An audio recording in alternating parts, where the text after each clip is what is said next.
Hello, everyone. This is Sinema77 horror and cult film lover. I'm back with another movie review. And tonight I want to talk about this movie that I really enjoy, but it's really, really hard to find now. It's out of print. At one point, you'll see here it was one of the Criterion Collection. It had an Image DVD release, but right now, like I said, it's out of print.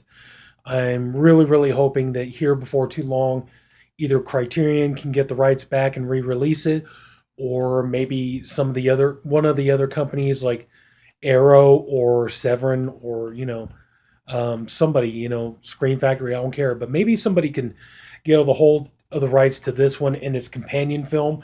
And we're talking about the 1973 movie Flesh for Frankenstein. Now, the movie's also gone by the title Andy Warhol's Frankenstein.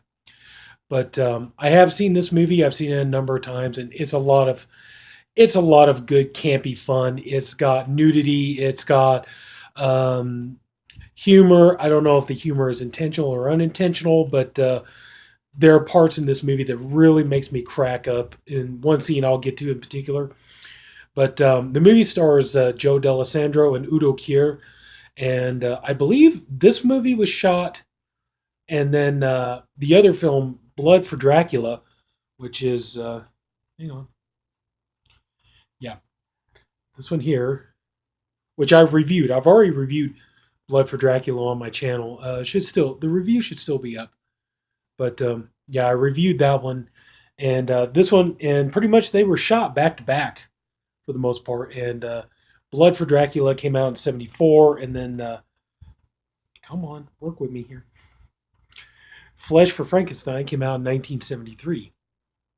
And from my understanding, the movie is written and directed by Paul Morrissey, who was an associate of Andy Warhol's.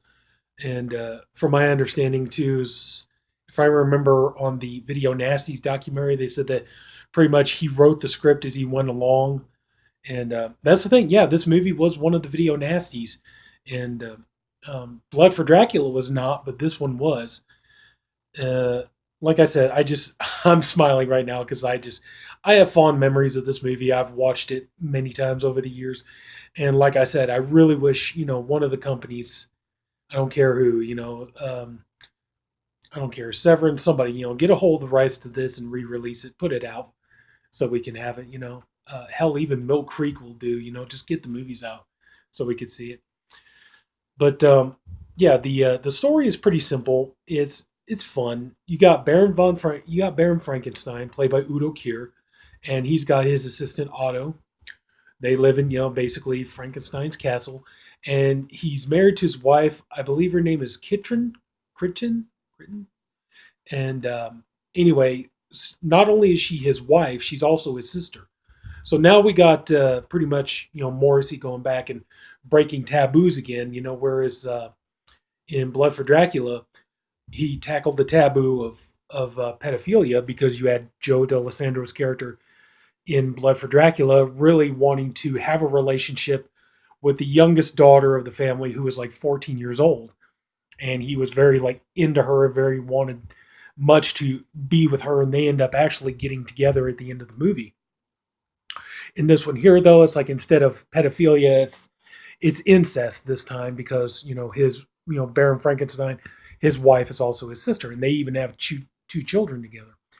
And the children are kind of like always kind of doing weird stuff, and they're kind of always lurking throughout the movie. You always see them doing all kinds of crazy things. So anyway, Baron Frankenstein, what he's trying to do is he wants to create a master race, and he wants it to be from his own creation.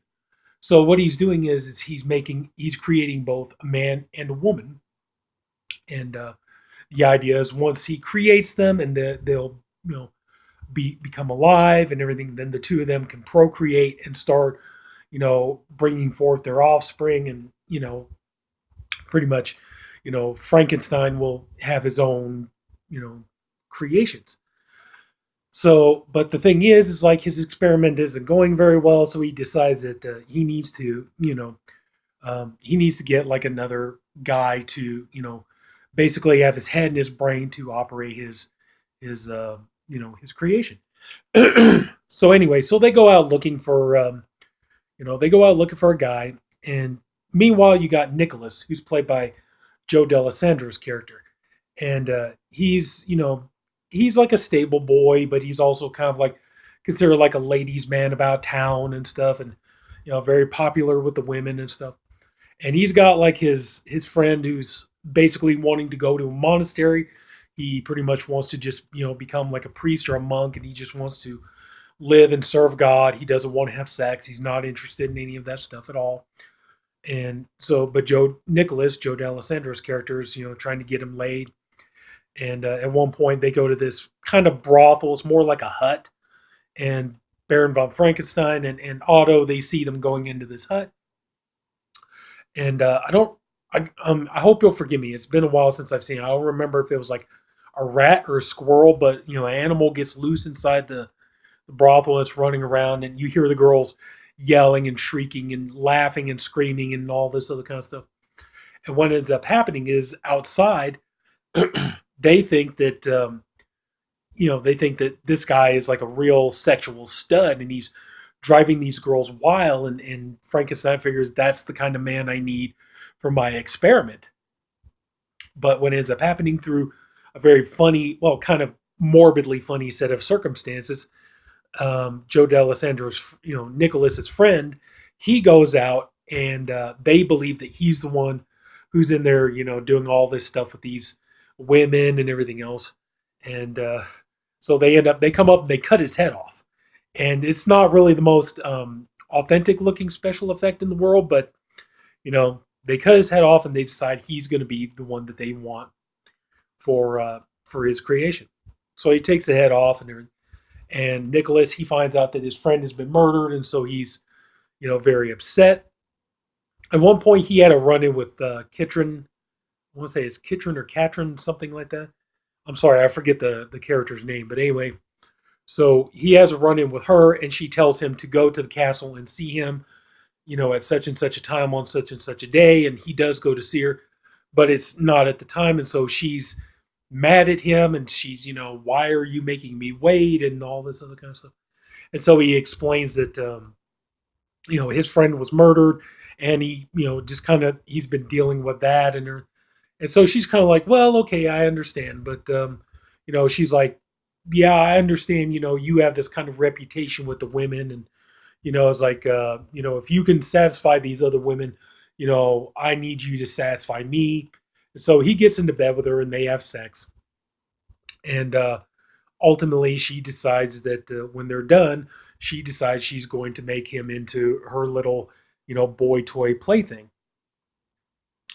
So meanwhile, while this is going on, the Baron Frankenstein, he's still continuing working on his creations. And at one point, to get really sleazy and kinky, at one point he lowers the table with his female subject, and she's got these sutures, and he basically snips them open, and he pretty much gets on the table and he fornicates with her, but instead of inserting it into her vagina, he inserts it into her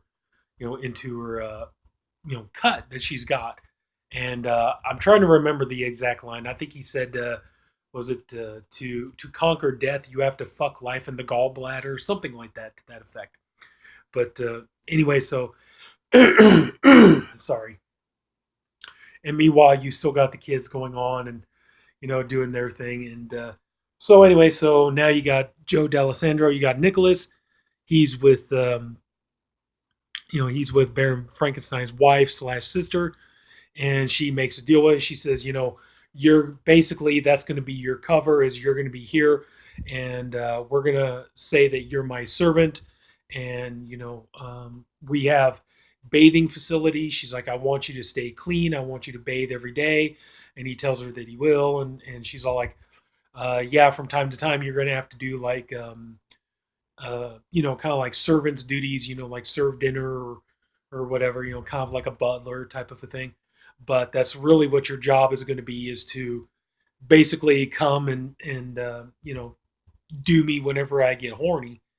And so he pretty much takes on becoming the lover, and so things are going on, and then we end up having the scene where pretty much Baron von Frankenstein, he's you know finished with his creations, and he's pretty much given them life.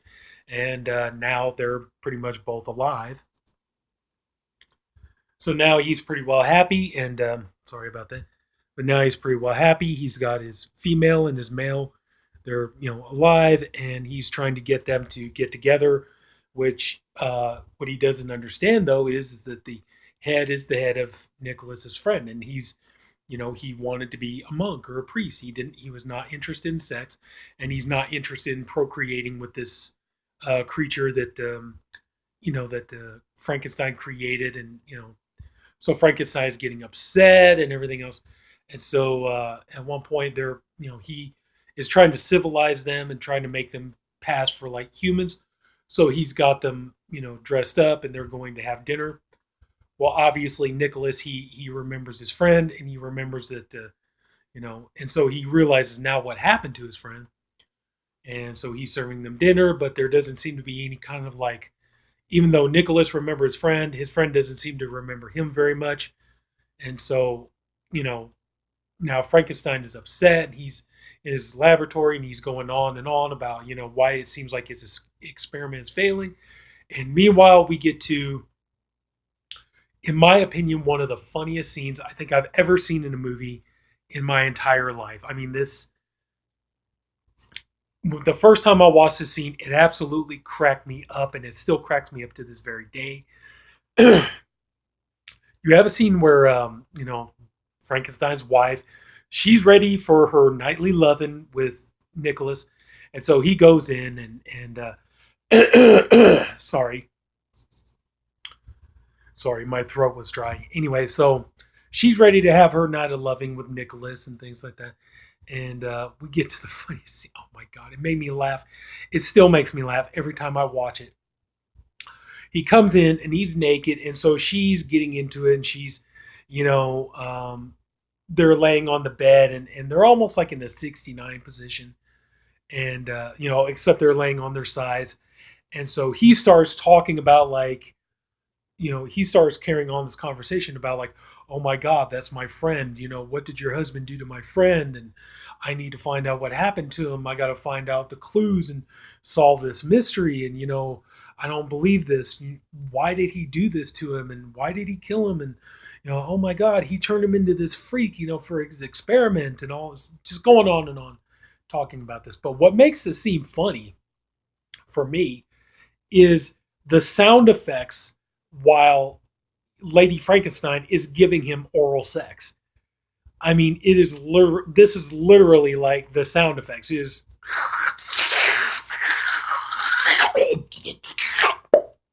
sound effects like that. I mean, she's giving the guy oral sex, and she's, and just going, and it's going on and on and on. And every time I watch that scene, it cracks me up. It's like, I don't know if it was intentionally meant to be funny or unintentionally meant to be funny. I don't know if it was meant to be erotic, but it's like every time I watch it, my side splits because it is the funniest scene I think I've seen in a movie. And, oh man, pretty much ever. It's just the sound effects, and she just, and just oh my God, just, it goes on, and it just makes me laugh so damn hard every time I watch that scene.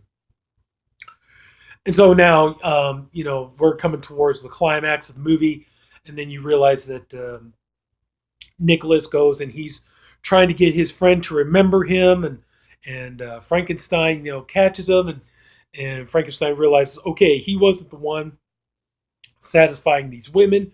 We're gonna take your head and everything else. And it turns out that Frankenstein's wife kind of betrays Nicholas, and as a reward, Frankenstein says, well, you can go and have a night of pleasure with my creature and stuff, to which she agrees to it. And so they get into the bed, but of course he's, the Frankenstein creature. So, he's got superhuman strength, and she starts to try to get into sex with him. And pretty much he ends up, using his arms, and pretty much crushes her inside and kills her.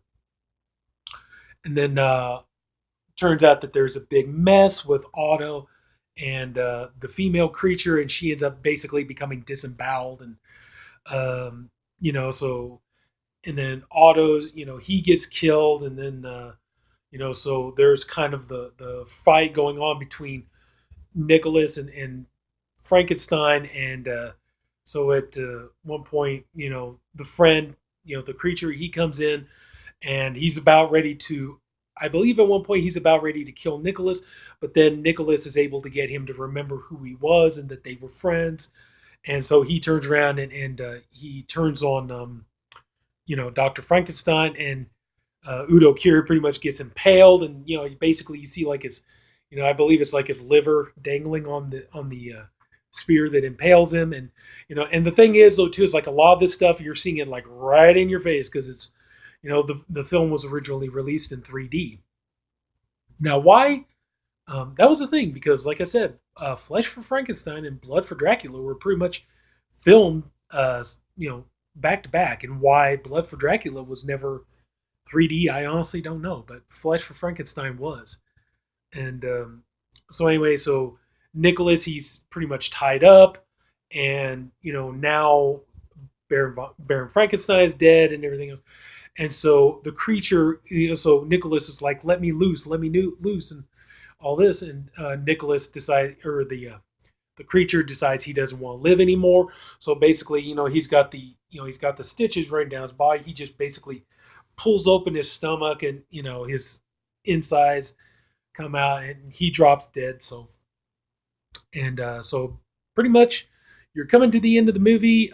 Just about everybody is dead. Otto is dead. Dr. Frankenstein is dead. Lady Frankenstein is dead. At one point, they even kill like the maid or the housekeeper or whatever she was. They kill her, and then the only two people who are left, pretty much, or three people that are left, is just Nicholas and the two children. And the two children, he's got, Nicholas has got his hands like this, and so they pretty much start, they got him attached to a rope, so the kids start lifting him up, and it turns out the kids have been, kind of doing like scientific things too, and so they get a hold of his scalpel, and at the end of the movie, we're not sure what really.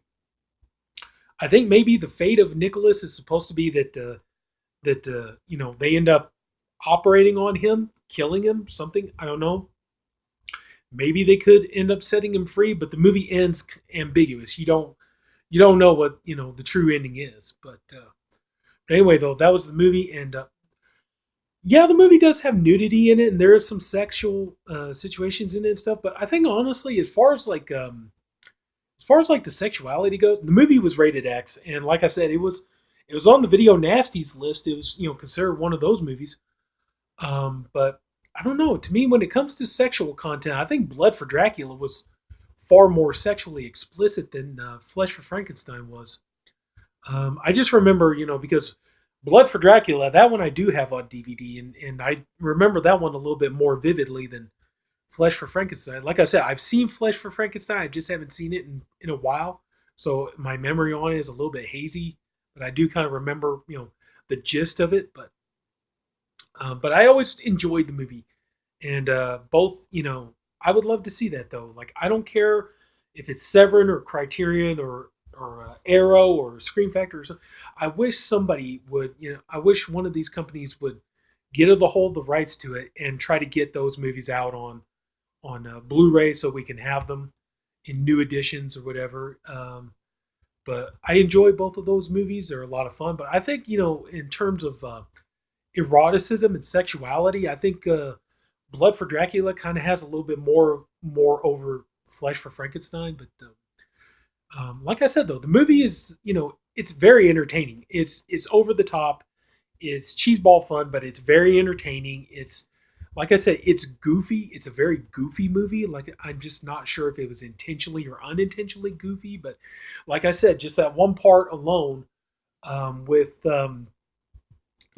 Lady Frankenstein giving him oral sex, and just the sound effects, you just like all that. It's like listen to that shit. I mean, it cracks me up. Just thinking about it makes me laugh. But. Udo Kier, he's a lot of fun to watch in this movie. He's deliciously over the top, but not to the point it's annoying. It's just more, It's like it's more to the point. It's really just kind of funny and entertaining. The rest of the cast does a pretty decent job. It's not Academy Award winning acting by any stretch of the imagination, but it is fun to watch. Um, yeah, some of the special effects, you got a decent amount of gore. So if you want like a gory Frankenstein, this will work for that. Um, it's not the most, like I said, it's kind of really not the most professional looking special effect, especially when they decapitate Nicholas's friend at the beginning of the movie. You could tell the fake head doesn't really look particularly convincing, and a lot of the blood kind of looks like that, kind of almost like that Dawn of the Dead blood. I think they call it Kensington gore or something like that. But it's that kind of like stage blood that like Tom Savini always said it looks like melted crayon. So, um, but like I said, it's not the most convincing special effects, but you do get a decent amount of gore, and some of the special effects actually don't look too bad, but some of it's kind of yeah, right. But overall, yeah, I mean, just I really do. I hope we get this movie re-released, and I hope we can get a better edition of it.